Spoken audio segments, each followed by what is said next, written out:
Barraquitos. Scusa, dimmi come si prepara barraquito?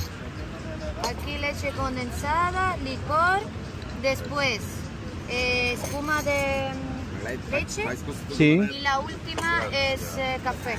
Caffè. Solo Liquor è... pones espuma, mucho espuma Sì. y después el café. Así queda los tapas. Prima si mette del latte? Sí, leche condensada. Sì. Cá. E dopo? 43, liquor 43, 43. Dopo caffè? No, café la И otra. пяна, и канела. Добре. Primero, they put this, and then last one. А как се прави, че да не се разбъркат? Къщи се разбъркват. Ликьора е доста гъст.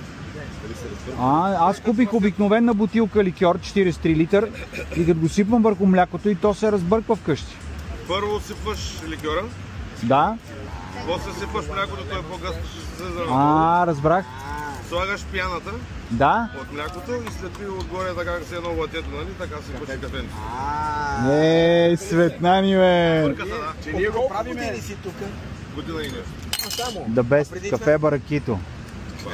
Не, аз мисля, че си бил някъде по Научихте рецептата току-що, така че успех.